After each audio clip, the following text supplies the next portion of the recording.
Oi, eu sou Eusébio Fernandes de Carvalho, a Bicha do Mato. Aqui você encontra conteúdo aleatório para pessoas inconstantes, mas sempre socialmente relevante. You gotta know the truth, because the truth will set you free. No vídeo de hoje, trazemos mais um episódio da série Reagindo. A gente vai falar sobre um filme disponível e produzido pela Netflix. É um dos filmes mais hateados, né? Desgraça! Chamado How It Ends, ou Próxima Parada Apocalipse. A gente vai passear aí por alguns temas como machismo, patriarcado, cinema, enfim. Se quiser saber mais, segue a bicha. Já. Que horas são, hein? 6 da manhã, em Seattle. Will, a minha mãe acabou de ligar. O que houve noite passada? Desculpa, tá? Tá bom, eu sinto muito. Por que vocês se mudaram pra Seattle? A ideia de se mudar foi dela. Garanto que se eu tivesse pedido a permissão pra me casar com você ontem, ele teria dito não, então eu não pedi. Amor, eu tenho que ir. Tá bem, me liga quando você estiver no aeroporto. O que foi isso? Will, tem alguma coisa errada. Sam, você... Bom, o filme que a gente vai comentar no episódio de hoje, eu vou trazer um resuminho para vocês. Importa dizer, antes de qualquer coisa, que tem spoiler. Esse vídeo tem spoiler. Então, se você pretende assistir esse filme, é melhor você parar, vai lá, assiste, depois volta para nos acompanhar aqui. Então, um resuminho do filme, né? Um desastre climático transforma os Estados Unidos em uma zona de guerra. É o fim do mundo e é um fim do mundo sem explicações. Nessa condição, um jovem advogado precisará viajar alguns milhares de quilômetros com seu sogro para encontrar sua noiva grávida. Esse jovem advogado, ele é o protagonista, é um homem branco, e ele está numa relação, a sua noiva é uma mulher negra, né? O sogro dele, a família da noiva é toda negra, então aqui a gente tem um elemento de relação interracial. É um filme preguiçoso, cheio de situações e personagens caricatas, e mistura aí um road movie, além de ser um filme de sobrevivência, né, com aspectos de ficção científica, principalmente em relação a essa imaginação do fim do mundo. No catálogo da Netflix está como suspense e ação, ou seja, daqui vocês já tiram que é uma bagunça total, né? Teria sido melhor ir ver o Pelé. Para Bárbara Demerov, o filme é algo que não se concretiza, não consegue ser drama, não consegue ser ação, nem filme de sobrevivência. Em suas palavras, são apenas clichês unidos para explicar absolutamente nada e que se encerram de modo abrupto, sem sentido algum. Desgraça! O filme traz, dentre os seus temas, né, presente ali no roteiro do filme, armamento da população, relação afetiva e sexual interracial, povos indígenas, estadunidenses, anticomunismo, cultura patriarcal, machismo, catástrofe climática. Roberto ficou perplexo com o tamanho do problema. Eu tô passada, chocada. Meu Deus. Jesus. E agora? Tô vendo pela primeira vez. Bom, eu estava ali zapeando no catálogo da Netflix e foi me recomendado esse filme. E como é um filme de ficção científica, de apocalipse, de fim do mundo, né? Isso me chamou a atenção, porque eu gosto de filmes desses gêneros, ainda mais agora, né? Nesse contexto da pandemia. E aí foi meio que um golpe baixo, né? Naquele contexto de muita angústia, um filme chamado Como Tudo Termina. E aí, né, para a pessoa que tá louca, a louca da pandemia. Para de ser doida! um filme assim poderia pelo menos distrair alguns momentinhos, né? Distrair a cabeça da gente. Bom, o filme, é preciso dizer que ele tem uma das personagens principais é interpretado, né, pelo ator negro estadunidense Forest Whitaker. Bote aí, a mulher do Google pronunciando o nome. Esse ator, ele participou de importantes filmes do cinema, como, por exemplo, O Bom Dia Vietnã, ou Platoon, que são filmes da década de 80, mas eu tenho uma memória afetiva importante com esse ator por conta do filme Traídos pelo Desejo, The Crying Games, que é um filme de 92 que eu gostei muito, né? Estava ali na minha adolescência.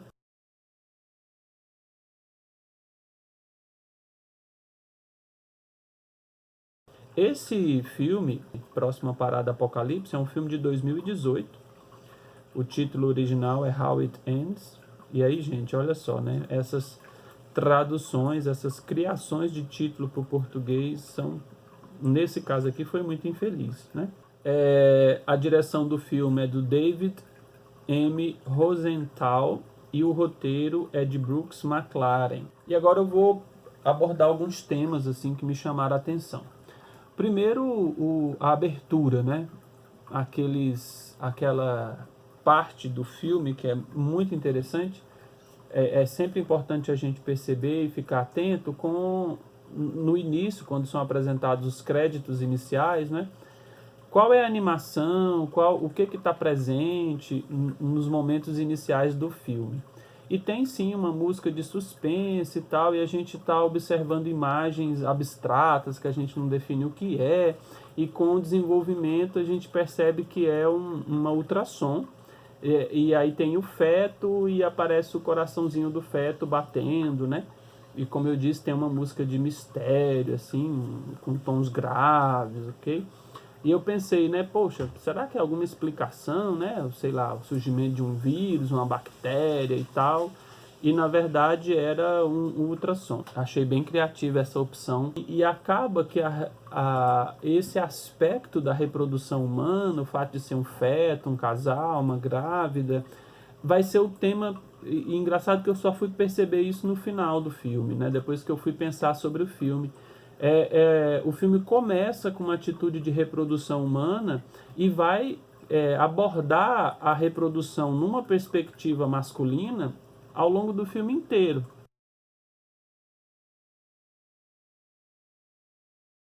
Né? E aí é importante a gente dizer que a reprodução, ela se apresenta como a reprodução humana, né? Se apresenta também como condição sem a qual a ordem social do patriarcado capitalista não sobrevive no tempo, né? E é por isso que a gente entende, talvez, os discursos, né, muito inflamados, contrários à legalização do aborto. E por mais que as pessoas que se colocam contrárias ao aborto façam isso a partir de uma perspectiva religiosa, ou seja, é a religião que coloca essas pessoas numa posição contrária ao aborto, a gente sabe que o sistema capitalista precisa da reprodução humana, da espécie humana, para fornecer mão de obra, né? Então, percebam que o aborto ele é criminalizado nos países pobres, em desenvolvimento, né? Muito mais do que nos países ricos, nas principais potências econômicas do mundo. Por abordar a reprodução numa dimensão importante, os dois personagens principais do filme são homens. Né? O protagonista é o advogado, que é o homem, ele é o marido, ele é o namorado, ele é o futuro pai. E esse homem, esse advogado branco, ele vai estabelecer, ele está inserido numa relação muito tensa com o sogro dele, o pai da noiva, né? O pai da grávida, que é um homem negro. Aliás, é uma família negra, né? A família da grávida é negra.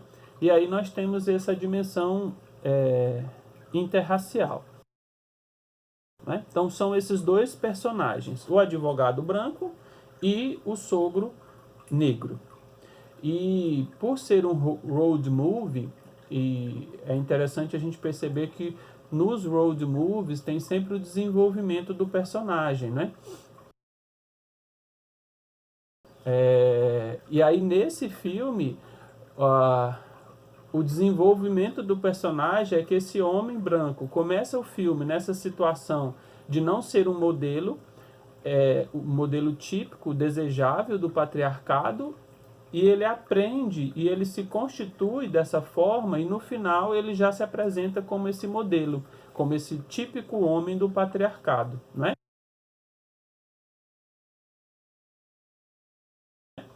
O sogro, desde o início, ele já é caracterizado como esse tipo ideal do patriarcado, né? Esse homem ideal do patriarcado. É o homem bem posicionado economicamente, é um homem que tem uma série de conhecimentos sobre armamento, é um ex-militar, é um militar aposentado, né? Um outro aspecto que é muito importante para o patriarcado, que está presente no filme, é a dimensão do patrimônio, né? O filme começa numa conversa tensa aí, em que o advogado vai estar na cidade dos pais da noiva dele, tem um jantar, e aí uma dimensão da conversa do jantar é sobre dinheiro, né? Ainda mais agora que está se esperando uma criança, né?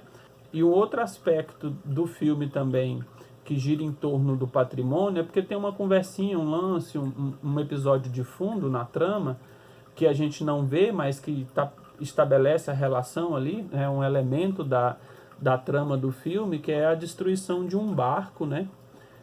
Do sogro. Então tem um lance aí que esse advogado e a sua noiva vão velejar, e aí acontece um acidente, o barco é destruído e o marido assume a responsabilidade pelo acidente para proteger a esposa. Só depois, na trama do filme, é que o marido vai contar para o sogro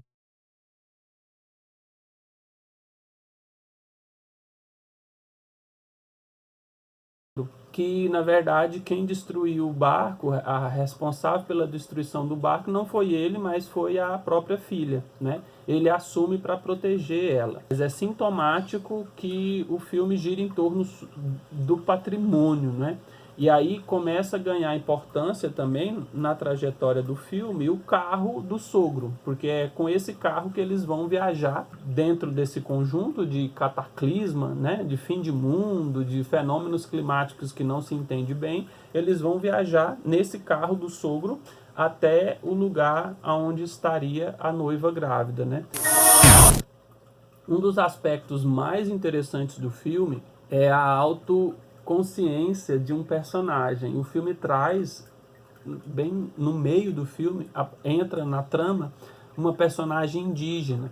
E aí, nesse momento, é que fica mais interessante o filme, né? É o momento ápice do filme. Que esse personagem indígena, ele demonstra uma autoconsciência muito grande do seu lugar. E é muito rico esse personagem, porque ele traz para a trama uma dimensão de metalinguagem, né, em que o próprio personagem tem consciência da sua condição indígena no interior de um filme cinematográfico, né, de uma obra cinematográfica e tal. E tem um momento que esse personagem indígena, eu vou explicar um pouquinho para quem não assistiu e não quer assistir o filme. Eles estão viajando nesse carro e esse carro estraga, eles chegam numa reserva indígena com o carro avariado. E aí faz uma negociação que essa moça indígena, ela é a mecânica ali, e eles negociam para que ela quer sair de lá, ela não quer ficar mais lá naquele território indígena. E eles então fazem uma negociação, eles dão carona para ela e se o carro estragar ela ajuda a consertar. Então nessa negociação a indígena se integra à viagem, e aí quando ela vai entrar no carro, tem um momento que eles estão partindo, estão saindo da reserva indígena, quando ela vai entrar no carro ela diz assim: tonto vai atrás, porque os dois homens se dirigem para os bancos da frente e ela, mulher, né, só pode sentar atrás. Tonto é um personagem famoso que foi criado há muito tempo no imaginário cultural dos Estados Unidos, que representa o indígena subserviente, né? Ele foi criado na época do rádio ainda, depois ele foi adaptado para o cinema, para a televisão, para as histórias em quadrinho. Tonto, gente, olha o nome dado ao personagem. Em espanhol, a palavra tonto tem o mesmo significado que em português, não é? Que significa estúpido. Quando a gente xinga, fulano é tonto, ah, seu tonto, é um xingamento. E foi esse o nome escolhido para o personagem. Um outro ponto do filme é que o contato com o indígena, o contato com a diferença traz uma discussão sobre o privilégio do branco. Tem uma situação quando estão os três viajando que o sogro ele só não abandona a personagem indígena numa situação de perigo porque o protagonista, o advogado branco, pressiona o sogro para que não vá embora no carro e deixe para trás, numa situação em que a indígena poderia morrer, não é? Então o protagonista, o advogado branco, ele interfere para salvar a vida da jovem indígena. O sogro mesmo, ele teria ido embora sem nenhum remorso e deixado a indígena numa situação de perigo, né?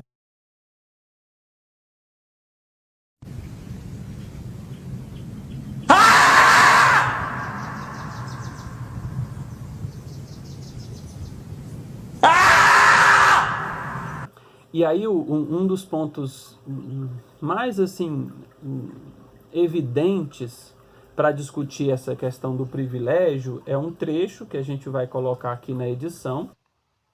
Okay? Whatever. Yeah, it can be pretty hard. Think that's hard?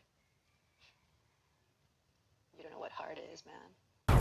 Ou seja, ela está dizendo que está apontando para esse branco advogado, protagonista do filme, que ele não, no seu lugar de branco, de advogado, de homem, não consegue entender os desafios que é ser uma mulher indígena numa sociedade patriarcalista. Um outro momento muito bacana do filme é quando passa um helicóptero perto deles e ela fala sobre os nomes dos helicópteros. Not really. Just the irony. Cheyenne, Chinook, Chickasaw, Apache. Just think it's funny that the Army named its helicopters after tribes they tried to wipe out. Tem um trecho que eu achei muito importante, que me lembrou de um outro filme, que é o filme Terra e Luz, do diretor, né, do professor aqui do IFG, da cidade de Goiás, René França. Tem um momento na trama em que a indígena fala pro advogado branco: olha, a gente vai sobreviver muito mais tempo que vocês. E aí, o que isso quer dizer, né? O que ela tá, não quer dizer, ela tá, não é quer dizer, tá dizendo, né? Que os indígenas, eles têm muito mais condições de sobreviver num contexto extraordinário, num contexto de catástrofe climática ou de qualquer catástrofe sociais ou de qualquer dificuldade social, do que os próprios homens brancos civilizados, né? E aí, por que me lembrou o filme do René? É uma passagem do filme incrível, que os protagonistas do Terra e Luz estão fugindo, né, de seres fantásticos, vamos dizer assim, espécie de uma mistura de fantasma, de pessoa da sombra, de vampiro. Então os protagonistas ficam tentando sobreviver fugindo desses seres fantásticos. E tem um momento que os protagonistas encontram, nessa fuga, né, eles encontram indígenas de Aruanã. E os indígenas estão super tranquilos, senhores de si, né, da sua condição, não demonstram medo nenhum, enquanto que os personagens estão nessa fuga desesperada, fugindo desses seres sombrios, né? Um outro aspecto do filme é sobre a catástrofe climática. Catástrofe climática. É um trava-língua. Catástrofe climática. Cabeleleira Leila. Cabelos, unhas e tratação e unhas. Cabeleleira Leila. Venha fazer suas unhas, seus cabelos e até mesmo tratar suas madeixas de cabelo conosco. Cabeleleira Leila. Um debate que está sendo feito, muito importante nos dias de hoje, é do aquecimento global. E o filme traz como exemplo para o que vai destruir o mundo esse desequilíbrio climático, né? Então, no filme a gente tem ondas de calor muito forte, tempestades muito fortes, com raio, descarga elétrica, não é? E também terremotos. Então esse aspecto do filme é um aspecto muito interessante que potencializa coisas que a gente está vivendo agora, né? Como, por exemplo, o aquecimento global e as consequências do aquecimento global. Então, apesar de ser uma ficção científica, porque é uma imaginação, né, do futuro, é também uma imaginação que parte de uma questão muito presente, muito discutida no nosso tempo. Bom, uma outra dimensão do filme é a presença da arma, né? Essa sociedade que está numa situação de fim de mundo é uma sociedade onde a lei, onde as instituições não conseguem garantir a segurança das pessoas.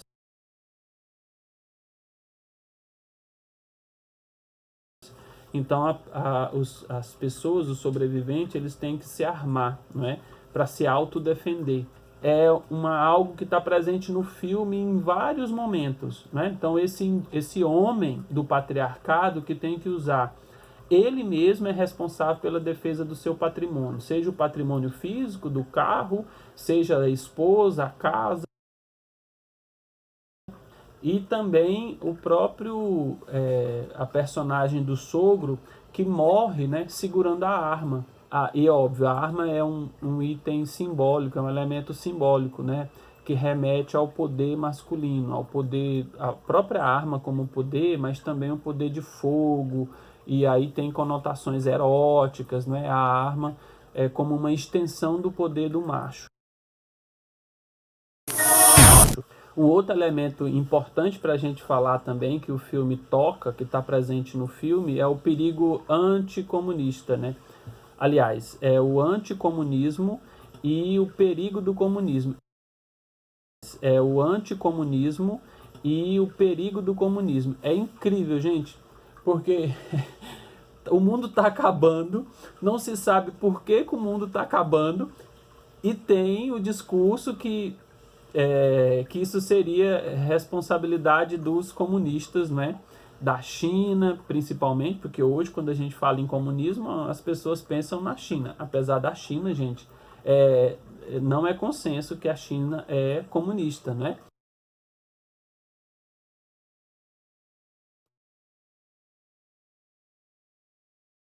E isso faz parte de um imaginário muito forte nos Estados Unidos, mas também no Brasil.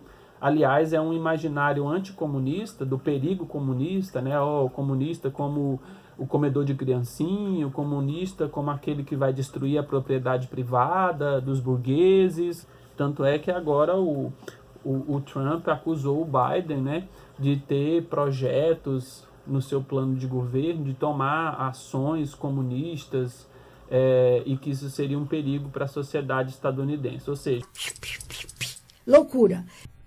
Para de ser doida! Cria-se uma ideia de um inimigo perigoso, e para os Estados Unidos é uma forma mais fácil de criar um inimigo é taxá-lo como comunismo.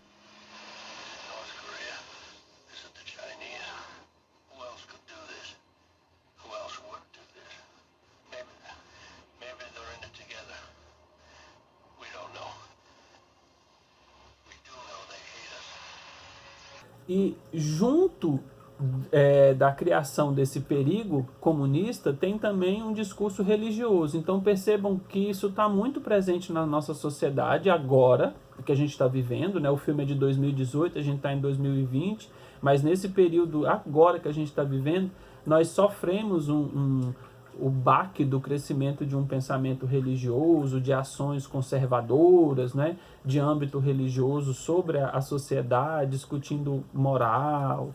Enfim, o filme, a defesa que a gente está fazendo é essa, né? Mas o principal ponto do filme é o patriarcado. e também, ao mesmo tempo, o elemento do opressor, né? O homem, a função do homem de oferecer segurança versus a dimensão de opressão. E aqui nós temos uma fala em que o pai, né, vai transferir para o genro a responsabilidade sobre a mulher. Então, a responsabilidade sobre a mulher, que era do pai, do sogro, ele vai transferir essa responsabilidade para o genro, né, para o advogado, para o protagonista do filme. Então, esse trecho é muito importante e revelador dessa defesa do patriarcado, né? O homem é aquele responsável pela segurança, por garantir a segurança da mulher. E aí tem um outro trecho que o sogro fala que o genro vai ser um bom pai, né? E aqui é o momento que o personagem protagonista do advogado branco, ele é reconhecido como o homem ideal. Então ele conseguiu se desenvolver ao longo da trama do filme até ser reconhecido como o homem ideal. Se no início do filme esse advogado branco era questionado no seu lugar de homem na sociedade patriarcal, agora ele já passou por provações e ele é reconhecido pelo sogro como esse homem, né? Ele conseguiu o estatuto do homem. Então o sogro vai morrer em paz a partir desse ponto. E no momento que o sogro morre, coloca-se fogo no corpo desse sogro junto do seu carro, do seu bem, da sua propriedade, né? Então, é como se o velório fosse... o corpo, o sogro e o carro tivessem uma relação muito próxima, simbolicamente equivalentes, né? O homem e o seu carro, né? Tanto é que o ritual coloca fogo no carro, com o sogro dentro como um momento, né? Como um exercício ritualístico de marcar a passagem da morte, né? Como se ele estivesse sendo enterrado, sepultado. No item... E aí, para coroar esse aspecto, essa defesa que eu estou fazendo aqui, que o filme apresenta e defende, né, faz uma apologia do patriarcado, é o sexo heteronormativo, porque nos momentos finais do filme, o protagonista, o advogado branco, encontra a sua noiva grávida e eles vão, olha só, numa situação de intimidade, essa mulher, que aparece pouco ao longo do filme inteiro, depois que eles se encontram, tal, lá numa situação de intimidade, ela diz: você e o bebê são tudo o que importa. É impressionante, gente. Essa personagem que está no plano de fundo, né, o pano de fundo da trama, que é secundária, que pouco aparece na trama, quando ela aparece, é para laurear o lugar de importância do protagonista macho branco advogado. E aí ela diz: você e o seu filho, o bebê que está aqui na minha barriga, é o que mais importa. E o que acontece? Eles transam.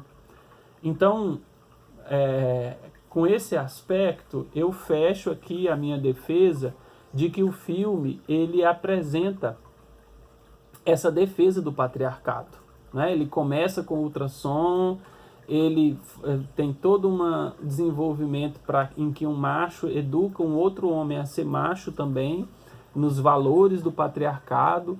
Quando encontra no final a mulher, existe o fechamento da narrativa com uma fala de que o homem e o filho do homem é o que mais importa para a mulher, e eles têm uma relação sexual. Então, é impossível a gente não trazer a dimensão da reprodução, do sexo, né, da reprodução sexual, como uma condição sem a qual o patriarcado também não se reproduz. Então, a reprodução sexual, nos moldes estabelecidos pelo patriarcado, é uma condição sem a qual o patriarcado não se sustenta.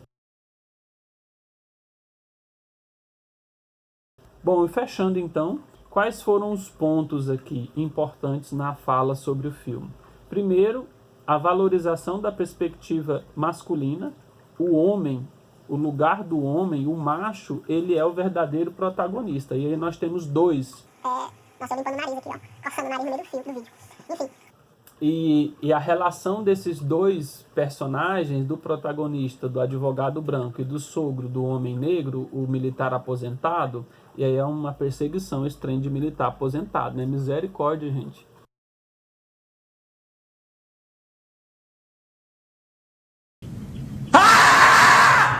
A relação desses dois personagens macho, os valores, as perspectivas, os interesses, os desejos, as vontades, tudo gira em torno da defesa do patriarcado, né? Ou dos valores, dos desejos, dos interesses do patriarcado. As mulheres são secundárias, as mulheres que aparecem, a sogra, a jovem indígena e a noiva, né, grávida, elas são secundárias. A exceção, talvez, seria para a personagem indígena, porque é a personagem que mais enriquece a trama, que demonstra autoconsciência, autocrítica do seu lugar de mulher e de indígena. Talvez consciência mais do seu lugar de indígena, né? Da sua condição, melhor dizer condição do que lugar, de indígena, do que da condição feminina. Porque, assim, são camadas, né? A primeira camada do filme é essa camada mais objetiva. Então, são personagens lutando para sobreviver num contexto de fim de mundo. Mas tem uma outra camada, que é a que eu tentei explorar aqui, de produção de sentido, que é sobre o patriarcado, que é uma apologia do patriarcado, que é uma defesa do patriarcado. E aí, nessa segunda camada, todos os elementos estão muito bem articulados. E o resultado final é uma apologia, né? A apologia do patriarcado. Desgraça! É o patrimônio, a casa, o dinheiro, o carro, a arma, o uso da arma, como o macho como responsável pela segurança de si mesmo e da sua família, então ele morre segurando a arma, não é? Usa-se a arma para se fazer a defesa, as milícias e tal.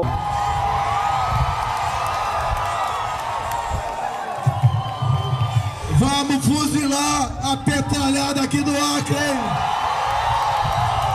Desgraça!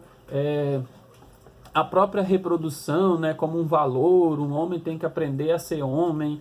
O que significa aprender a ser homem numa sociedade em que o macho tem que ocupar o lugar de poder? Tudo isso está presente nessa segunda camada do filme e muito bem articulado. Bom, aqui tem as referências para quem quiser. A gente vai deixar aí na descrição do vídeo também os textos que a gente consultou. Obrigado pelo seu tempo aqui comigo. Quer julgar o que eu falei? O YouTube te dá duas opções: joinha, painha. Joinha, painha. Gostou do vídeo e quer estimular a criação de mais conteúdo? Então se inscreva e compartilha este vídeo com os colegas ou com as inimigas. E olha só, não é estimular, como apareceu escrito aí, viu? É estimular, certo?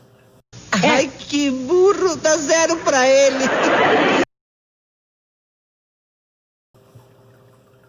Se quiser discutir e continuar conversando sobre o tema abordado, te aguardo nos comentários.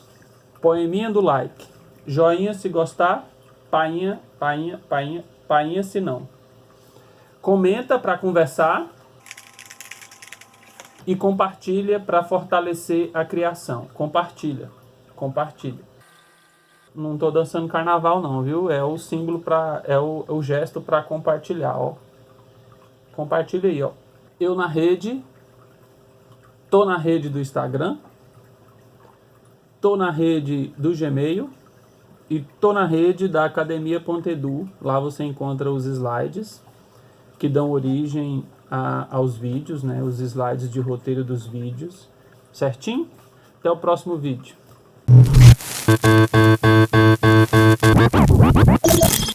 You gotta know the truth, because the truth will set you free.